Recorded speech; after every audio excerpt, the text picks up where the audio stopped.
Bonsoir chers téléspectateurs, bienvenue dans ce journal et merci de vous informer sur la télévision de la famille.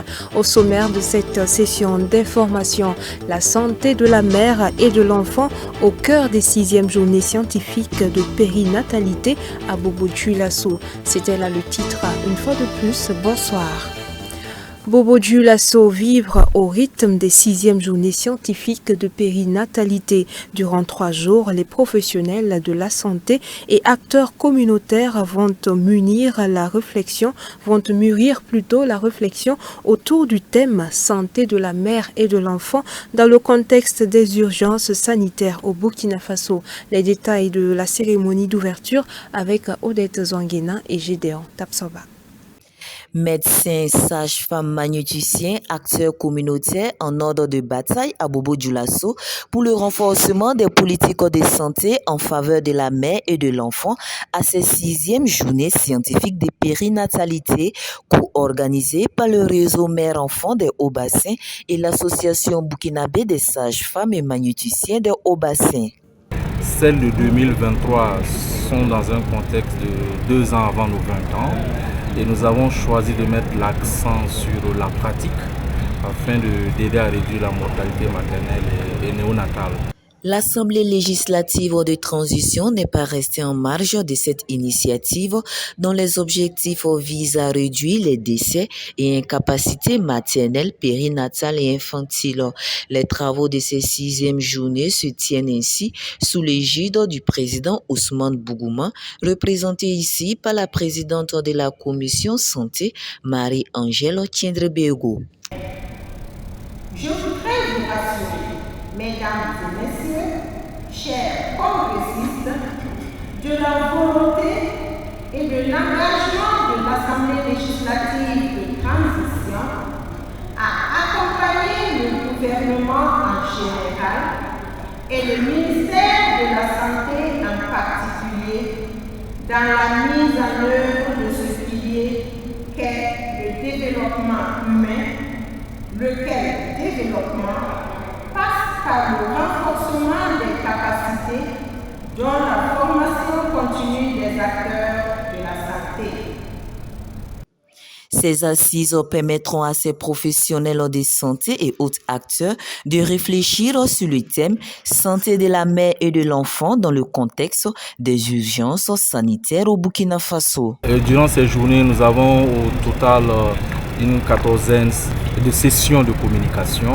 Nous avons plus d'une 15aine de conférences et nous avons mis l'accent sur ces conférences parce que nous nous sommes rendus compte que oui, on peut toujours lire et autres, mais il y a l'opportunité avec l'invitation d'invités venant de l'Afrique de l'Ouest, les chers collègues, de donner plus, d'apprendre plus des uns et des autres. Et donc, ça offre des sessions d'apprentissage, de communication suffisantes. Ces 6e journées scientifiques de périnatalité sont l'occasion de réunir autour des soins à la mère et à l'enfant environ 500 participants provenant du Burkina Faso, de la Côte d'Ivoire, du Mali, du Togo, du Bénin, de la Guinée-Conakry et de l'Égypte. L'Église de la mission d'intercession et d'évangélisation a tenu sa journée de la femme sous le thème « La femme sage ». Une journée autour de la parole de Dieu en vue de mieux orienter les femmes dans leur rôle. Les organisateurs se disent satisfaits des activités menées. Delphine Banissi, Moïse Kinda nous en disent plus dans cet élément. Donner de la place à la femme pour qu'elle puisse manifester le potentiel que Dieu a placé en elle, c'est l'objectif de la célébration de la journée des femmes à l'église Bethel de la mission d'intercession et d'évangélisation. Une commémoration marquée par plusieurs activités, dont un séminaire qui a eu pour thème « La femme sage ».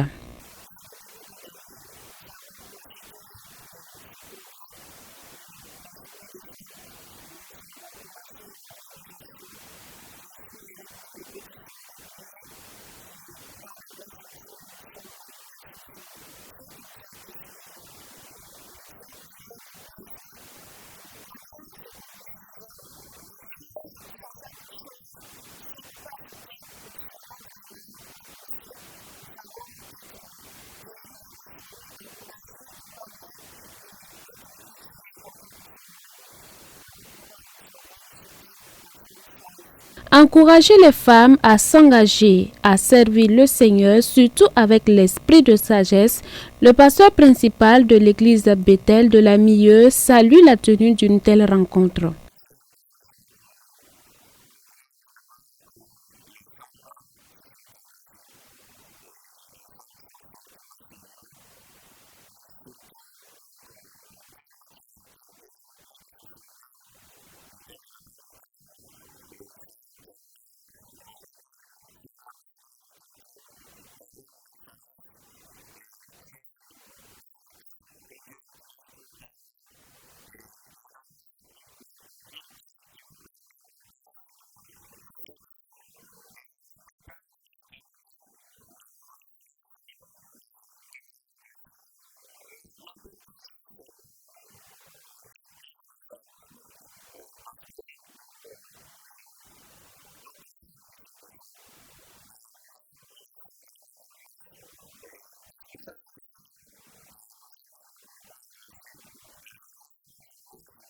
L'impact de la sagesse divine dans la vie de la femme est l'intitulé du message donné par Dame Clarisse Kambou, épouse du prophète Augustin Kambou. Selon l'oratrice, la femme étant l'aide de l'homme, elle a impérativement besoin de la sagesse d'en haut afin d'aider son époux à faire des exploits avec le Seigneur. Là où est la femme, en tout cas c'est des exploits. Et là où est la femme, en tout cas ça transforme, ça donne la vie et ça donne le repos. Cette célébration qui se tient chaque 2 ans a vu la participation des femmes venues de divers horizons pour se ressourcer dans le Seigneur.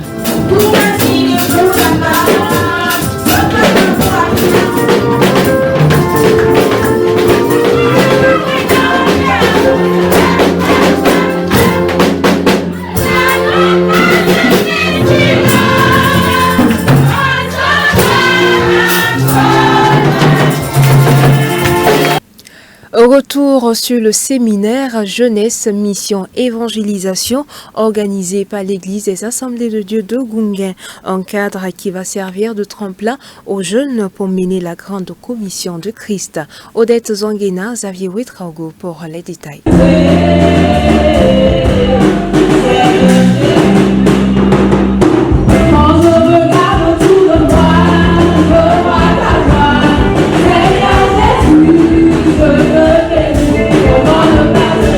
Mission et évangélisation, voici les maîtres mots de ce séminaire jeunesse. Un séminaire qui permet aux jeunes issus de différents horizons, notamment du milieu évangélique, de s'outiller pour mieux affronter les défis contemporains liés à la grande commission qui est d'aller et de faire de toutes les nations des disciples. Premier du genre, l'initiative est de l'Église des Assemblées de Dieu de Gunguen qui entend apporter une réponse à la problématique du devenir de l'Église due au manque d'intérêt de plus en plus grandissant de la frange jeune pour la mission et l'évangélisation. L'Église de Gunguen, comme nous le savons dans l'histoire de l'Église évangélique en général au Burkina et l'Église évangélique des Assemblées de Dieu en particulier, est l'Église mère, une église missionnaire. Alors il est de notre devoir de perpétuer cette mission, surtout que nous venons de célébrer notre centenaire qui nous invite encore à un retour à nos fondamentaux. La jeunesse est aujourd'hui la force de l'église. Et même dans le monde séculier, la jeunesse est la force de la nation.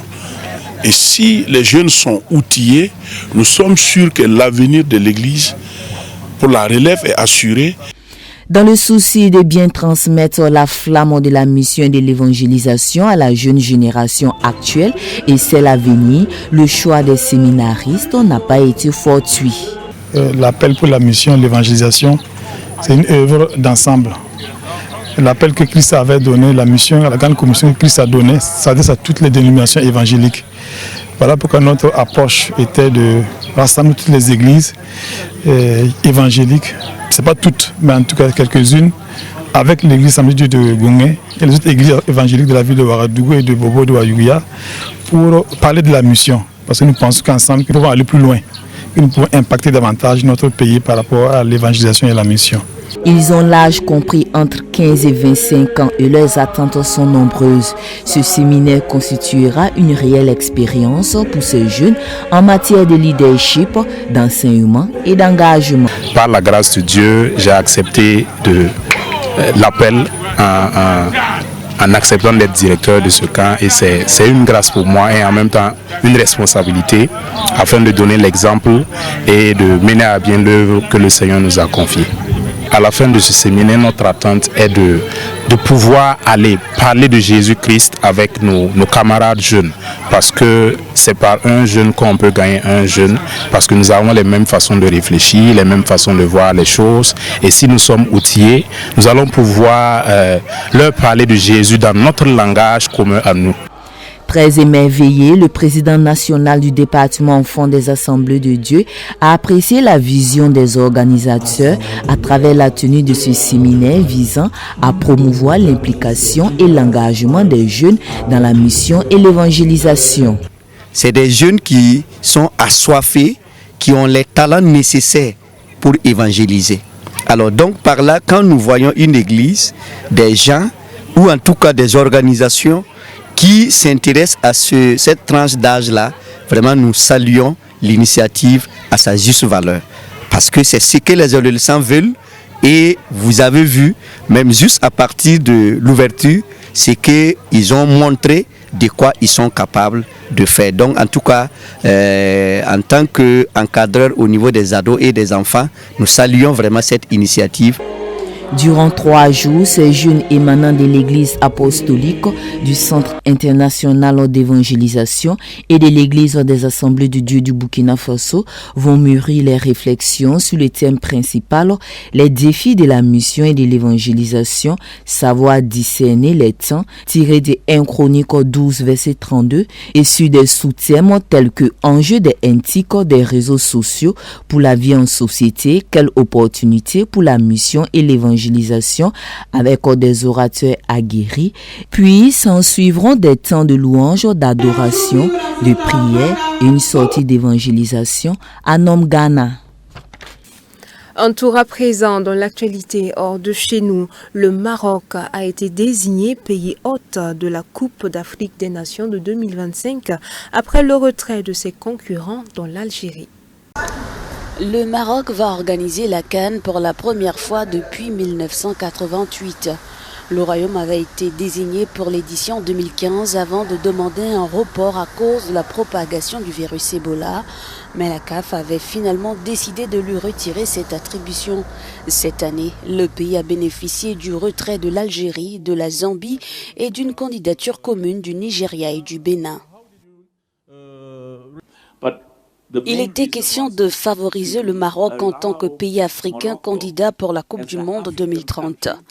Donc, la décision qui a été prise aujourd'hui fait suite également au retrait des autres pays des discussions qui décident eux aussi de se concentrer sur l'unité africaine, le développement et la croissance africaine. La CAN 2025 sera donc organisée par le Maroc. Pouvons-nous applaudir le Maroc, s'il vous plaît? Quant à la CAN 2027, elle se tiendra au Kenya, en Ouganda et en Tanzanie. L'Égypte et le Sénégal avaient aussi postulé. Parmi les critères qui ont pesé dans le choix de l'Afrique de l'Est, la CAN ne doit pas se dérouler 2 fois de suite dans la même région, sauf exception. Le président de la Fédération kenyane de football n'a pas caché sa joie. C'est fantastique. L'Afrique de l'Est n'a pas accueilli la Coupe d'Afrique depuis 1976. Je n'étais même pas né. Maintenant, nous avons une grande responsabilité, un gros travail pour convaincre la CAF d'amener la CAN en Afrique de l'Est en 2027. Pour être au rendez-vous de la compétition dans pratiquement 4 ans, les 3 pays doivent fournir des infrastructures au standard très élevé, a fait remarquer le président Patrice Motsepe. Loin d'être une inquiétude pour Nick Mwendwa, c'est l'occasion pour ces pays de travailler au développement des stades. Je ne pense pas que ce soit difficile, je pense que c'est plus simple pour nous parce que ce sera 2 groupes pour chaque pays, c'est plus facile. C'est 1 heure en avion Kampala Dar es Salaam, donc c'est comme un pays. La Russie est 4 fois plus grande que le Kenya et ils ont eu la Coupe du Monde en 2018. Je pense que nous avons ce qu'il faut pour le faire et nous avons la bonne intégration pour le faire. La CAN 2027 avec la désignation du Kenya, de l'Ouganda et de la Tanzanie se jouera pour la première fois en Afrique de l'Est depuis l'édition 1976 en Éthiopie. L'Italie dispose désormais d'un nouveau centre d'hébergement pour migrants provenant de pays dits sûrs. Le nouveau centre devra permettre l'accélération des demandes d'asile et désengorger ainsi les centres d'accueil déjà existants. L'Italie a inauguré son premier centre pour les demandeurs d'asile provenant de pays dits sûrs. Situé dans la ville portuaire sicilienne de Pozzallo, celui-ci devrait permettre d'accélérer les traitements de demandes d'asile et d'héberger les personnes qui ne viennent pas de zones de conflit. Une inauguration qui survient alors que l'Italie lutte face à des arrivées massives depuis plusieurs semaines. L'île de Lampedusa, située à 150 km du littoral tunisien, est devenue la principale porte d'entrée des migrants venant d'Afrique du Nord. Le cabinet de Giorgia Meloni a également prévu de mettre en œuvre des mesures contre les jeunes adultes se faisant passer pour des mineurs non accompagnés afin de réclamer la protection d'État. Quelques jours plus tôt, une caution de 5 000 € pour échapper au centre de rétention a également été mise en place. Retour sur Terre sans encombre d'un astronaute américain et de 2 cosmonautes russes. Ils ont atterri ce mercredi après avoir passé des séjours records de plus d'1 an à bord de la station spatiale. Un astronaute de la NASA et 2 cosmonautes russes ont atterri mercredi sur Terre après avoir passé plus d'1 an à bord de la station spatiale internationale. Selon l'agence spatiale russe Roscosmos, la capsule du vaisseau Soyouz a atterri sans encombre dans la région de Djezkazgan au Kazakhstan. Avec plus de 370 jours, les 3 hommes ont passé un des plus longs séjours dans l'espace. Le record absolu est détenu par le cosmonaute russe Valery Polyakov avec 437 jours. Et voilà, mesdames et messieurs, qui referme ce journal. Merci de votre constante fidélité. Excellente suite au programme sur la télévision de la famille.